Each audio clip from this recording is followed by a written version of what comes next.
शर्मा जी, आपसे हम पुनः मिल रहे हैं और आज हम आपसे कुछ जानना चाहेंगे कि अब जो वर्तमान हालात हमारे देश में हैं, जैसे कि अन्ना हजारे जी ने जो आंदोलन छेड़ करके जो एक मुहिम चलाया है और उसमें पूरे आम जनमानस जो है उनके साथ जुड़ गया है, तो इसकी क्या वजह आप समझते हैं और इससे आगे आने वाले समय में क्या होने जा रहा है और क्या होगा, राजनीतिक उसमें क्या स्थिति बनेगी, इसके बारे में आप जो है हमें जो है बताएं, जिससे कि जो आम आदमी भी जो है जिसको जान सकेगा।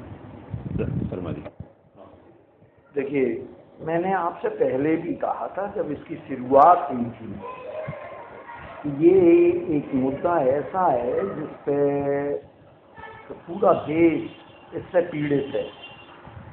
भ्रष्टाचार का मुद्दा हर विभाग में, हर जगह ये ऐसा छाया हुआ है कि इससे कोई भी आदमी अछूता नहीं है और हर आदमी अब इतना इससे तंग आ चुका है, परेशान हो चुका है, तंग आ चुका है कि अब वो इसको और ज़्यादा सहन करने को उसके बर्दाश्त के बाहर हो चुका है ये सब। और मेरे ख्याल में उसी की वजह है कि जो आज अन्ना जी के साथ में जो इतनी बड़ी एक संख्या या इतना बड़ा जन समुदाय जो जुड़ गया है, उसकी वजह मेरे ख्याल में यही है ना। बिल्कुल बिल्कुल, उसकी ये खास वजह है। तो इसमें आप क्या समझते हैं, इसमें जो वर्तमान जो यूपीए सरकार या यूँ कहें कि कांग्रेस के कुछ नुमाइंदे, वो उनका कुछ दोष इसमें है? नहीं, देखिए, ये एक ऐसी मांग थी कि इसको कांग्रेस को शुरू में ही मान लेना चाहिए। इसको इतना लटकाना और इसका इतना वो नहीं करना चाहिए था, क्योंकि ये एक सही मांग है। मगर कांग्रेस का ये, इसे दुर्भाग्य कहना चाहिए या कुछ लोगों का इसको वो कहना चाहिए कि वो इसको चाहते नहीं थे। कांग्रेस में एक गुट इस मुद्दे पे तैयार नहीं है, बात करने तक को तैयार नहीं है।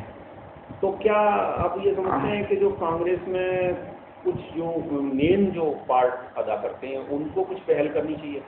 देखिए, असलियत में हर एक आदमी की अपनी अपनी समझदारी होती है।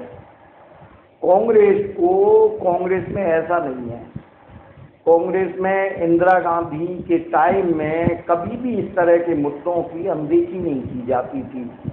कोई भी मुद्दा हुआ तो उस पर का सोच विचार और उसको कार्य रूप में परिणत किया जाता था, चाहे बैंकों का राष्ट्रीयकरण रहा हो या राजाओं का पृथ्वी पर्स रहा हो। और कांग्रेस को हमेशा इससे फायदा हुआ। अब कांग्रेस के पास ये भी मुद्दा एक ऐसा था कि कांग्रेस को इससे काफी लाभ हो सकता था। देखिए, जो तकलीफ आम आदमी की है, अगर हम उस तकलीफ पे हाथ रख देते हैं, अगर उस मुद्दे को हम हाथ रख के और उस मुद्दे को हम ले लेते हैं और उस पर कार्य कर देते हैं जो आम पब्लिक चाहती है, तो हम नेचुरली आम पब्लिक में छा जाएंगे। नहीं, तो अब इसमें ये आपको क्या लग रहा है कि इनके इस मुहिम से, इस आंदोलन से क्या असर पड़ने वाला है आने वाली राजनीति पर, आने वाले समय में? देखिए, अब भी कोई देर तो हो गई है, मगर बहुत देर नहीं हुई है। मगर इस मुद्दे को जल्दी से जल्दी कांग्रेस को निपटा लेना चाहिए और इसको खत्म कर देना चाहिए, क्योंकि ये मुद्दा आगे एक बड़ा मुद्दा बन सकता है और कई मुद्दे और उठ सकते हैं एक मुद्दे में जो लोग सोच नहीं रहे हैं। तो अब तो कांग्रेस और कहना चाहिए कि वर्तमान जो सरकार है वो पूरी तरह से फंस गई है। बिल्कुल। और उसको शायद लग रहा है कि कोई रास्ता नहीं सूझ रहा है। देखिए, ऐसा है, पॉलिटिशियंस में और बाबुओं में बड़ा अंतर होता है। दोनों की सोच अलग अलग होती है। तो कांग्रेस में लोगों की सोच बाबुओं वाली है, पॉलिटिशियंस वाली नहीं है। क्या ये जो अन्ना जी के ये आंदोलन से आने वाले चुनावों का कोई असर पड़ेगा? बिल्कुल असर पड़ेगा। क्या इसका फायदा जो है विपक्ष को हो सकता है?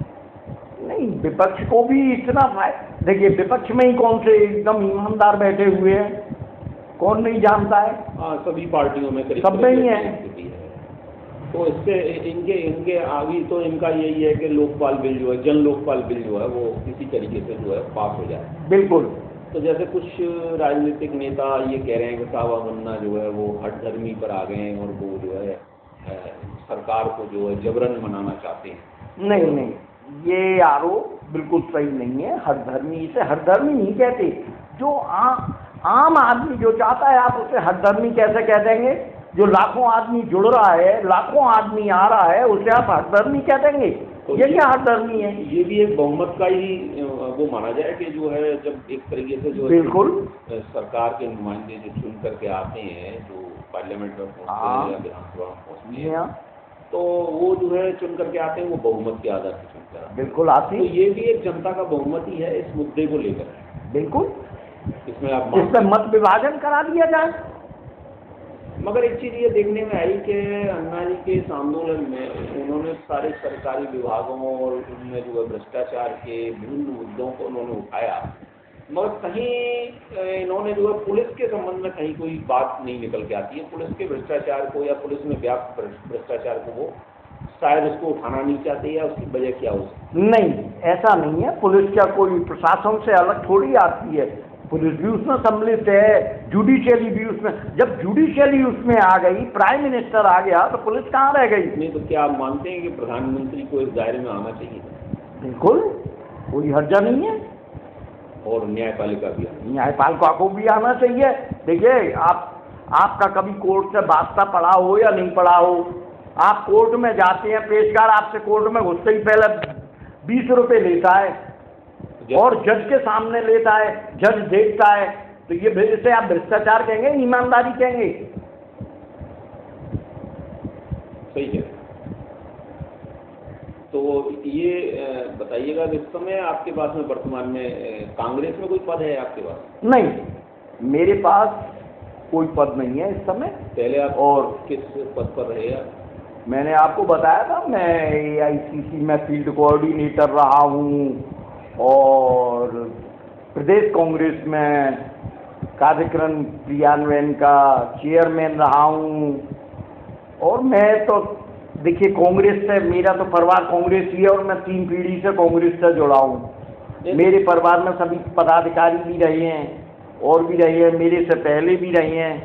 नहीं, इस मुद्दे पर आपने अपने जो है कांग्रेस के वरिष्ठों को जो है कुछ लिखा है आपने अपनी? बिल्कुल लिखा है, मैंने बिल्कुल लिखा है। आज से 3 महीने पहले मैंने एक ईमेल राहुल जी को भी दिया है। वहाँ से कोई जवाब नहीं, कोई जवाब नहीं आया।